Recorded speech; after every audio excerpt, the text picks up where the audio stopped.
New town বিধানসভা কেন্দ্রে প্রাক্তন বনাম বর্তমান বিধায়কের বাকযুদ্ধ। বর্তমান বিধায়ক তাপস চট্টোপাধ্যায়কে খোঁচা প্রাক্তন বিধায়ক সব্যসাচী দত্ত। আমার থেকে বয়সে বড়, সিনিয়র, তার অভিজ্ঞতা আছে, দীর্ঘদিনের সিপিএম করা লোক, সিপিএম থেকে এসেছে, কিভাবে জায়গা দখল করতে হয় আমাদের থেকে ভালো জানেন। তাপস চট্টোপাধ্যায়কে নিশানা করে কটাক্ষ সব্যসাচী দত্তের। কে কি বলেছেন আমি কিছু বলবো না, দল জবাব দেবে। দলের সঙ্গে কোনোদিন বেআইনি করিনি, পাল্টা তাপস চট্টোপাধ্যায়।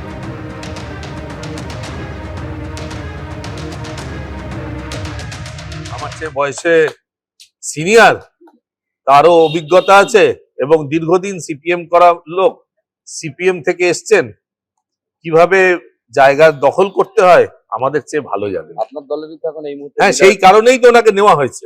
তর্কমূলক কাজ কথা বলবো না, কে কি বলেছেন না বলেছেন দল জবাব দেবে। দলের কোনো কথা আমি বলতে চাইবো না। আমি কোনোদিন কোনো ব্যক্তিগত স্তরে কারোকে বলি না। রাগবাগ করে তো বয়স কবে দু একটা কথা বলতাম। এখন আমাকে আমার বন্ধু বান্ধব, আমার যারা সহকর্মী, নেতৃত্ব, দেখো সেটা দল বুঝবে। আমি এই দিয়ে ওই দিয়ে কোনো মন্তব্য করবো না। মেদিনীপুর থেকে রানিং এমপিকে দুর্গাপুরে পাঠিয়ে দেওয়া ইনজাস্টিস হলে রানিং এমএলএ কে খড়গপুর থেকে সরিয়ে দেওয়াও তো ইনজাস্টিস। 2026-এ পুরনো কেন্দ্র খড়গপুরে লড়ার ব্যাপারে দিলীপ ঘোষের ইচ্ছে প্রকাশ নিয়ে মন্তব্য করলেন খড়গপুর সদরের বিজেপি বিধায়ক হিরণ চট্টোপাধ্যায়। হিরণের মন্তব্য নিয়ে প্রতিক্রিয়া দিতে চাননি দিলীপ। এটা কি প্রয়োজন ছিল আমাকে বর্ধমানে লড়তে পাঠানো? যে খড়গপুরে দুবার মানুষ ওখানে জিতিয়েছে, দেখিয়ে দিয়েছে, তো পার্টি জিতি বলে আমি ওখানেই লড়বো। এখানকার রানিং এমএলএ সে আমি হই আর যেই হই, তাকে এখান থেকে সরিয়ে দেওয়া সেটা তো একই ইনজাস্টিস, লজিক্যালি সেটা ইনজাস্টিস। 8 মাস মাঠের বাইরে থাকার পর ক্রিজে ফিরেছেন। বছরের শেষ দিন অমিত শাহর সঙ্গে একান্ত সাক্ষাতের পর থেকেই পুরনো ফর্মে দিলীপ ঘোষ। ফের কি ব্যাট হাতে আগের মতোই ঝড় তুলবেন বিজেপির প্রাক্তন রাজ্য সভাপতি? অপেক্ষায় অনুগামীরা। 8 মাস পর বিজেপির রাজ্য স্তরের কর্মসূচিতে ডাক পাওয়ার পরের দিনই দলের সঙ্গে দূরত্ব তৈরি হওয়া নিয়ে মুখ খোলেন দিলীপ ঘোষ। কি প্রয়োজন ছিল আমাকে বর্ধমানে লড়তে পাঠানো? অনেক ডিসিশন নিতে হয়। তখন আমারও মনে হয়েছিল আমি তো কারো বাঁধা নেই, আমারও ব্যক্তিগত জীবন আছে। আর ওই রং দেখে, মুখ দেখে আমি রাজনীতি ভিতরেও করি না, বাইরেও করি না। ফালতু একটা এজেন্ডা বানানো কাউকে আইসোলেট করার জন্য, এটা আমার বিরুদ্ধে 4 বছর ধরে চলছে। পাশাপাশি 2026-এ পুরনো কেন্দ্র খড়গপুরে লড়ার ইচ্ছে প্রকাশ করেন বিজেপির প্রাক্তন রাজ্য সভাপতি। আমি আগে যেখানে লড়েছি খড়গপুরে দুবার মানুষ ওখানে জিতিয়েছে, দেখিয়ে দিয়েছে, তো সেই জন্য সাহেব ওখানকার মানুষের সঙ্গে একটা আর্থিক যোগ আছে, তো পার্টি জিতি বলে আমি ওখানেই লড়বো। গতবার ইচ্ছা প্রকাশ করেছিলাম আমি ইলেকশন লড়বো না, বর্তমানে যাব না, কিন্তু পার্টি বলেছিল, আমি গেছি। বারবার এরকম হবে আমার মনে হয় না, পার্টিরও শিক্ষা নেওয়া উচিত।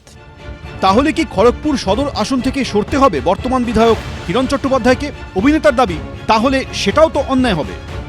ওনার ক্ষেত্রে যদি ইনজাস্টিস হয়ে থাকে যে উনি যে রানিং এমপি ছিলেন মেদিনীপুরের এবং সেখান থেকে ওনাকে পাঠিয়ে দেওয়া হয়েছিল দুর্গাপুরেতে, সেটা যদি ইনজাস্টিস হয়, তো এখানকার রানিং এমএলএ সে আমি হই আর যেই হই, তাকে এখান থেকে সরিয়ে দেওয়া সেটা তো একই ইনজাস্টিস, লজিক্যালি সেটা ইনজাস্টিস।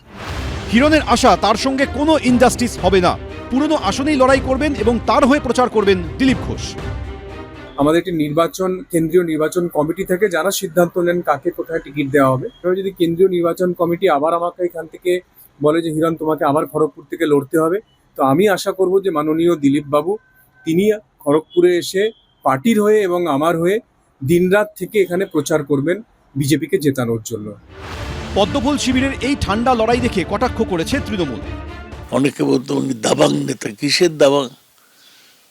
পার্টি যখন কর্নার করে দিল তখন গ্রামে চলে গেলেন। আর এখন তো উনি হেরে গেছেন লোকসভায়। যতদিন না পর্যন্ত পরে একটা নির্বাচনে জেতেন ততদিন ওর গুরুত্ব তৈরি হবে না। আর বিজেপির এমএলএ তো অলরেডি রয়েছে খড়গপুরে, তাকে হিরণ, তাকে বাদ দিয়ে ওকে কেন দেবে? তাও তো আমি কোনো কারণ বুঝছি না। এতদিন যেন তিনি দলে থেকেও ছিলেন না, কিন্তু নতুন বছরে ফের ভিড় বাড়ছে ইকো পার্কের মর্নিং ওয়াকে। সব মিলিয়ে 26-এর ভোটের আগে ওয়ার্ম আপ শুরু হয়ে গেছে দিলীপ ঘোষের। শনিবার দলীয় কর্মীদের নিয়ে খড়গপুর 2 নম্বর ব্লকের জকপুরের মহিষা গ্রামে শতাব্দী প্রাচীন মনসা মন্দিরে পুজো দেন দিলীপ ঘোষ। তবে হিরণের মন্তব্য নিয়ে কোনো প্রতিক্রিয়া দিতে চাননি তিনি। কৃষ্ণেন্দু অধিকারী, রঞ্জিত সাউ, সোমনাথ দাস, এবিপি আনন্দ। ভুল পথে চলে গিয়েছিলাম, গলবস্ত্র হয়ে ক্ষমা চাইছি। পূর্ব মেদিনীপুরের ভগবানপুরে গলবস্ত্র হয়ে ক্ষমা প্রার্থনা শিশির অধিকারী। একই সঙ্গে 26-এর ভোটে বদলের ডাকও দিলেন বর্ষিয়ান এই রাজনীতিবিদ। দুর্নীতি ইস্যুতে নাম না করে বিদলেন তৃণমূলকে। শিশির অধিকারীর এই আক্রমণের পাল্টা জবাব দিয়েছে তৃণমূল। বাংলার মুখ্যমন্ত্রী আমরাই তো করেছিলাম, এই মাটি ছুঁয়ে আপনাদের কাছে ক্ষমা চাইছি। 2 দশকের বেশি সময় তৃণমূল করেছেন। পূর্ব মেদিনীপুরে একদা তিনিই ছিলেন তৃণমূলের কাণ্ডারি। যদিও 5 বছর আগেই তৃণমূলের সঙ্গে দূরত্ব তৈরি হয়েছিল তাঁর। এবার সেই শিশির অধিকারী বিজেপির মঞ্চে দাঁড়িয়ে ক্ষমা চাইলেন। শুক্রবার পূর্ব মেদিনীপুরের ভগবানপুরের ইটাবেড়িয়ায় বিজেপির যোগদান কর্মসূচি ছিল। সেই কর্মসূচিতে আমন্ত্রিত ছিলেন বর্ষিয়ার নেতা ও কাঁথির প্রাক্তন সাংসদ শিশির অধিকারী। সেখানেই গলবস্ত্র হয়ে মঞ্চ ছুঁয়ে ক্ষমা চাইলেন তিনি। বাংলার মুখ্যমন্ত্রী আমরাই তো করেছিলাম। আজকে গলবস্ত্র হয়ে একবারে গলবস্ত্র হয়ে আপনাদের কাছে আমি থাকতে পারবো না। আমার দাঁড়াবার শক্তি খুব কমে গেছে। গলবস্ত্র হয়ে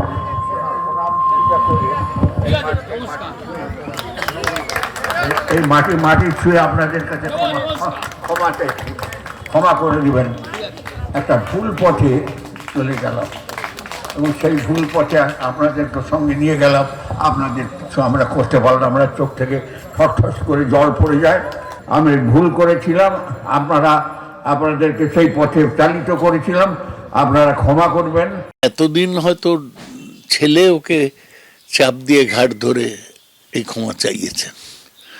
সবাই তো বলে যে দীর্ঘদিন শিশিরবাবু তৃণমূলে আর ওর ছেলে বিজেপিতে ছিলেন। এবার নিশ্চয়ই শুভেন্দু চাপ দিয়েছে, কিন্তু শিশিরবাবুকে কখনোই আমার খুব রাজনৈতিক লোক বলে মনে হয়নি। মন্ত্রী আমাদের সাথে ছিল, কি মন্ত্রিত্ব করেছে আমার জানা নেই। উনি গলবস্ত্র ক্ষমা চাইছেন ছেলের হয়ে 2টো ভোট পাওয়ার জন্য। আমি এর কোনো গুরুত্ব দিই না। 2009 থেকে তৃণমূলের টিকিটে টানা 3 বার জিতে কাঁথির সাংসদ হয়েছিলেন শিশির অধিকারী। তৃণমূলে থাকাকালীনই কেন্দ্রে ইউপিএ সরকারের প্রতিমন্ত্রীও হয়েছিলেন। কিন্তু ছবিটা বদলায় 2021-এ। নন্দীগ্রাম থেকে বিজেপির টিকিটে জিতে বিধায়ক ও বিরোধী দলনেতা হন ছেলে শুভেন্দু অধিকারী। বিধানসভা ভোটের আগে এগরায় অমিত শাহের সভামঞ্চে দেখা গেছিল শিশির অধিকারীকে। এরপরই তৃণমূলের সঙ্গে দূরত্ব বাড়তে থাকে তার। দুয়ারে আরও এক বিধানসভা ভোট। 26-এর বিধানসভা ভোটের আগে সেই শিশির অধিকারী গলবস্ত্র হয়ে ক্ষমা চাইলেন। শুধু তাই নয়, একই সঙ্গে 2026-এ সরকার বদলের ডাক দেন তিনি। এই ধরনের কথা বলে মানুষের কাছে ক্ষমা চাইব বলে নাটক করলে মানুষ ক্ষমা করেন না। বর্ষিয়ান মানুষের এই সস্তা রাজনীতিটি করা ঠিক হচ্ছে না। এখন আপনাকে যেতে হয়েছে কোনো কারণে বিজেপিতে, তার জন্য তৃণমূলে যাওয়াটা ভুল। তাহলে তো মমতা বন্দ্যোপাধ্যায় বা তৃণমূলকে বলতে হয় আপনাকে দলের সাংসদ বা মন্ত্রী করা ভুল। শিশির অধিকারী সুরে অবশ্য সুর মিলিয়েছেন ভরতপুরের সাসপেন্ডেড তৃণমূল বিধায়ক হুমায়ুন কবির। এনার কথার কোনো বিরোধিতা আমি করছি না। মানুষ মাত্রই ভুল হয়।